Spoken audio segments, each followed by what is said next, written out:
En mi familia, las niñas eran casadas en el momento en que les llegaba su primer periodo, no importaba si tenías 12, 13 o 14. La sangre significaba que ya estabas lista para un esposo al menos 3 veces mayor que tú. Crecí con esa idea, así que en mi mente no parecía tan grave, hasta que cumplí 11 años, porque fue cuando vi a mi prima Miam ser prometida a un hombre de 43 años apenas 3 días después de su primer periodo. Sus 2 esposas anteriores habían muerto antes de cumplir 20 años. Esa fue la primera noche en que decidí dejar de comer suficiente comida, no porque fuera gorda ni porque odiara la comida, sino porque noté que las niñas más delgadas en mi familia eran las últimas en tener su periodo y supe que era mi única opción. Más tarde aprendí que tu cuerpo realmente necesita suficiente grasa para comenzar la pubertad. Las otras niñas me llamaban esqueleto, pero no me importaba. Otras de mi edad ya estaban prometidas a hombres que tenían hijos mayores que ellas. Eso no significaba que dejaran de prepararme para ser esposa. Todos los viernes desde la 1 de la mañana hasta las 10, me obligaban a servir comida a los hombres de la familia durante horas sin hablar. Y por supuesto, si hacía contacto visual o ruido al servir, recibía 10 correazos. Me obligaban a sostener ollas calientes sin guantes para endurecer las manos para el trabajo de cocina y cada noche mi madre me untaba crema blanqueadora en la cara para que fuera bonita. Y fuera de la hambruna secreta, era la hija perfecta, actuaba sin quejas y siempre hablaba de lo emocionada que estaba por tener hijos. Pero cuando cumplí 14 y aún no tenía mi periodo, encontré algo que lo cambió todo. Para dar contexto, estábamos en Estados Unidos todo el tiempo. Mi madre nos había convencido de que todo esto era normal y que cualquier niña que no hiciera esto estaba destinada a morir sola, además de ser fea e inútil. Hasta que una maestra me obligó a reunirme con ella porque accidentalmente llevé una camiseta a la escuela y vio lo delgada que estaba. Cuando salió al baño, olvidó cerrar con llave su cajón. Dentro había libros sobre leyes matrimoniales, folletos con títulos como Tus derechos como adolescente y Cuando la cultura se convierte en crimen. Al leerlos, me quedé boquiabierta. Era la primera vez que me presentaban la idea de que el matrimonio antes de los 18 estaba mal, sin excepciones culturales ni vacíos legales de consentimiento parental. Robé el folleto más delgado, ocultándolo en la cintura. Durante las semanas siguientes, cuando mis padres creían que dormía, memoricé cada página, números de teléfono de protección infantil, direcciones de refugios, las palabras exactas que activarían un reporte obligatorio. Aprendí que los maestros, consejeros y médicos debían denunciar el abuso por ley. Así que empecé un grupo de habilidades de esposa en el cobertizo de mi tío, 6 primas menores que aún no habían sangrado, todas desesperadas por evitar su destino. Les enseñé lo que aprendí, que maestros eran denunciantes obligados, como decir las palabras que activarían una investigación. Practicamos en susurros: me están obligando a casarme, solo tengo 13, ayúdame. A los 15, mi cuerpo me traicionó, la sangre llegó durante la preparación de comida por la mañana, manchando mi vestido blanco. El grito de alegría de mi madre hizo que todas las mujeres de la casa corrieran, estaban radiantes de felicidad, besaron mis mejillas, me dijeron que era afortunada. Al anochecer, mi padre ya había elegido a mi esposo, Amuda Bibi, un magnate de la construcción que había enterrado a 2 de sus esposas cuando cumplieron 23. Insuficiencia renal, decía el certificado de defunción. Las mujeres susurraban que era por demasiados embarazos siendo tan jóvenes. 2 días después, mi prima Ana, una de las niñas del cobertizo, también tuvo su periodo.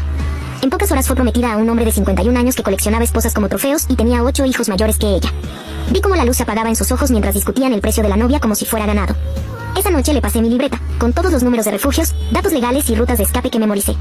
Mañana, le susurré, dile a la maestra de ciencias, usa las palabras exactas que te enseñé. Sus manos temblaban al recibirla. ¿Y tú?, preguntó. Mi boda es en 2 semanas, ya pensaré en algo, respondí, con la voz temblando.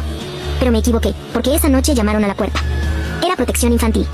La cara de mi padre pasó de confusión a furia cuando preguntaron por Ana, por novias menores de edad, por matrimonios forzados. Necesitaban hablar con todas las niñas de la familia menores de 18. Apenas se fueron, la familia se abalanzó como lobos. En sus ojos, alguien había enseñado mentiras a las niñas, alguien había envenenado sus mentes inocentes con propaganda occidental. Registraron la casa buscando a la culpable.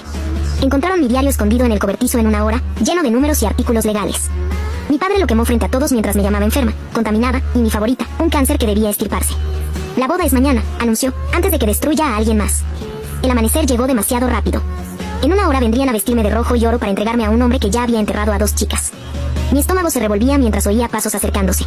Tomé la bolsa de plástico que escondí días antes, solo con lo esencial, un cambio de ropa, las direcciones de los refugios que había memorizado y reescrito, y los $20 que robé de la cartera de mi madre. $1 a la vez durante meses. El picaporte giró. Me encorvé y gemí, fingiendo dolor de estómago. Mi madre entró ya vestida para mi boda. Levántate, ordenó, el médico llega en 30 minutos. Gemí más fuerte, apretando el abdomen. Mamá, algo anda mal, mi estómago. Frunció el ceño, acercándose con cautela. En nuestra cultura, una novia enferma es mal augurio. ¿Qué comiste? Nada, jadeé, tambaleándome hacia la puerta, necesito el baño ahora. Me tomó del brazo. Fuiste hace 20 minutos. Por favor, supliqué, dejando que las lágrimas fluyeran, el miedo lo facilitaba. Me duele mucho. Me soltó con disgusto. 5 minutos, las tías esperan. Me tambaleé por el pasillo con la bolsa escondida bajo el camisón. Ya en el baño, cerré con llave y me subí al inodoro. La baldosa del techo que había aflojado semanas antes cedió fácilmente. Metí la bolsa, luego usé el baño para hacer ruido. Pasaron 3 minutos, tiré de la cadena, abrí el grifo y gemí de nuevo. Mamá, no puedo parar mi estómago. Su puño golpeó la puerta. Abre. No puedo, lloré, trepando otra vez al inodoro. La pequeña ventana arriba llevaba años pintada para que no se abriera, pero la había trabajado con un cuchillo de mantequilla robado de la cocina. Solo 1 minuto más, por favor. Más golpes, varias voces ahora, mis tías se habían sumado. Empujé el marco, la pintura se rompió, entró el aire frío. La abertura era pequeña, para ventilación, no para escapar, pero meses de hambre me hicieron lo suficientemente pequeña. Tarda mucho, rugió la voz de mi padre, rompan la puerta. Tomé la bolsa del techo y la metí primero, luego me subí, los hombros rozando el marco. La puerta vibró cuando la golpearon. Las caderas se atoran. Me mordí la lengua para no gritar, giré de lado y justo cuando la cerradura se astilló, mis piernas pasaron. Caí 2 metros al césped mojado, torcí el tobillo pero no se rompió. Detrás de mí, gritos en el baño. Corrí descalza, el camisón ondeando, crucé el patio y entré al de los vecinos. Los perros ladraron, las luces se encendieron, seguí corriendo. El barrio era un laberinto de casas idénticas, todas llenas de familias de mi comunidad, cualquiera me devolvería sin dudar. Crucé el patio de los Hassan, pasé junto a la piscina de los Mahmoud, alrededor del cobertizo de los Al. Un motor rugió detrás, luego otro, ya se habían movilizado. Me agaché tras los botes de basura de los Abdullah justo cuando los faros pasaban. La voz de mi primo Omar sonó en el aire, revisen todas las calles, no puede estar lejos. La avenida principal estaba a 3 cuadras, el bus paraba 4. Había recorrido la ruta 100 veces en mi mente, pero nunca descalza, nunca con el corazón latiendo tan fuerte. Crucé entre casas, usando autos estacionados de cobertura. Mis pies dejaron huellas de sangre en el pavimento, un vidrio se incrustó en el talón pero no podía detenerme. La voz de mi primo Karim llegó por la izquierda, un auto chirrió en la esquina, salté entre los rosales de la señora Chen, espinas rasgando mi ropa y piel. Ella no era de la comunidad, tal vez no me reconocería. Crucé su patio hacia el callejón detrás de la parada del bus, apareció justo cuando llegaba el bus matutino. Salí de entre edificios haciendo señas desesperadas. La conductora, una mujer mayor, me vio los pies sangrando y el camisón roto, y mantuvo la puerta abierta. Subí y me congelé, no tenía dinero, en el pánico dejé los $20 en la bolsa. Por favor, susurré, solo necesito llegar al centro, prometo que le pago. Una anciana se levantó y puso el dinero justo en la máquina. Siéntate, hija, dijo suavemente, no hizo preguntas, solo me guió al asiento a su lado y me dio pañuelos. El bus partió justo cuando el auto de Omar entraba al estacionamiento, me agaché bajo la ventana, pero vi su cara de furia. La mujer a mi lado se movió, bloqueando la vista. Viajamos en silencio hasta el centro, donde ella me dio un billete de 10 antes de bajar. Sea lo que sea de lo que huyes, no regreses. El juzgado era un edificio enorme que solo había visto desde la ventana del auto. Crucé los detectores de metal, dejando huellas de sangre en el mármol. La secretaria del juzgado, una mujer de mediana edad con ojos amables, me miró y salió de su escritorio. ¿Necesitas atención médica? ¿Una orden de protección de emergencia? Apenas logré decirlo, tengo 15, me obligan a casarme hoy, por favor. Me guió a una silla, trajo los formularios. ¿Dónde te vas a quedar? Necesitamos una dirección para la orden. Recité de memoria la dirección del refugio, rezando para que hubiera espacio. Cuando llegué, mi teléfono, olvidado en la bolsa, empezó a sonar. Mamá, papá, Omar, números desconocidos. Los mensajes de voz se acumulaban sin que los escuchara. Sabía lo que dirían: deshonra, vergüenza, maldición, cáncer. La secretaria me ayudó a llenar el papeleo. Su rostro se ensombrecía con cada detalle. Esposas anteriores muertas a los 23. Insuficiencia renal por muchos embarazos. Boda forzada programada para hoy. Espera aquí, dijo, desapareciendo en una oficina. Volvió con un juez que leyó mi petición ahí mismo en el vestíbulo. Concedida, dijo, orden de emergencia, efectiva inmediatamente, la audiencia completa será en 2 semanas. Apreté el papel como un salvavidas y salí cojeando. El refugio estaba a 12 cuadras, llegué a 3 antes de recordar que tal vez no habría camas. Una llamada lo confirmó, estamos llenos, podemos ponerte en lista de espera para el jueves. Jueves, 3 días más, no tenía a dónde ir. Entonces recordé a la señorita Rodríguez, mi maestra, la que me mostró los folletos y olvidó cerrar el cajón ese día, quizás no lo olvidó. 3 buses y 2 horas después, estaba frente a la secundaria Jefferson, era sábado, debería estar vacío, pero su auto estaba en el estacionamiento, recordaba que venía los fines de semana a calificar. La encontré en su salón, bolígrafo rojo en mano, pila de ensayos al lado. Al verme, soltó el bolígrafo, cruzó el escritorio en segundos, mirando mis pies sangrantes, el camisón roto, la orden de protección en la mano. Siéntate, no te muevas. Trajo el botiquín y empezó a limpiar mis pies, solo entonces empecé a llorar de verdad. Hoy iban a casarme, sollozaba, él ya enterró a 2 esposas, conseguí la orden pero el refugio está lleno y me buscan. Sacó el teléfono, marcó la línea de emergencia de protección infantil, pero la voz al otro lado no fue alentadora. 15 años. Necesitamos más evidencia de peligro inmediato. Una orden de protección basada en declaraciones no es suficiente. ¿Ha sido dañada físicamente? El rostro de la señorita Rodríguez se ensombreció. Tiene vidrio en los pies, cortes de la huida.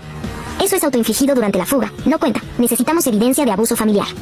Mi teléfono volvió a sonar, esta vez la señorita Rodríguez contestó, hola, su rostro palideció, señora Bibi, no, su hija no, está, escuché la voz de mi padre al altavoz, calmada, razonable. La voz de negocios con la que convencía a todos de que era un hombre respetable. Ella está enferma, tiene problemas mentales, necesita su medicación, estamos muy preocupados. La señorita Rodríguez colgó, como supo que estabas aquí, mi teléfono, seguro rastrean la ubicación, borra todo, dijo, restablece de fábrica ya.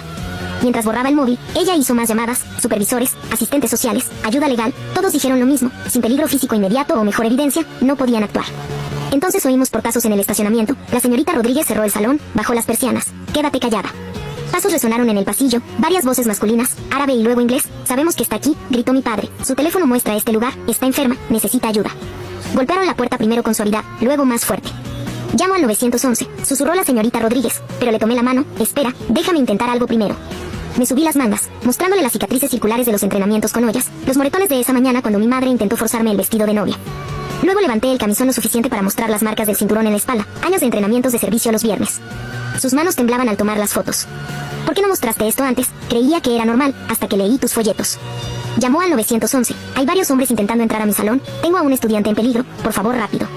Los golpes en la puerta se intensificaron. Luego la voz de mi tío. Traemos su medicación. Es bipolar, esquizofrénica, inventa historias. Le dije urgente a la señorita Rodríguez que revisara las cámaras del estacionamiento. Vine sola. Si traen medicinas las trajeron ellos. Llamó a seguridad de la escuela, explicando rápidamente. El guardia Williams dijo que revisaba las cámaras. Sonaron sirenas. Los golpes se detuvieron. Los pasos se alejaron. Cuando la policía llegó, mi padre ya se había transformado. Ya no era el hombre furioso. Ahora era un padre preocupado en traje caro, sosteniendo frascos con mi nombre.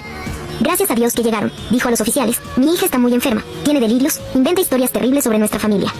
Los oficiales nos separaron para interrogarnos. Uno se quedó conmigo y la señorita Rodríguez. Otros hablaron con mi padre y mis tíos en el pasillo.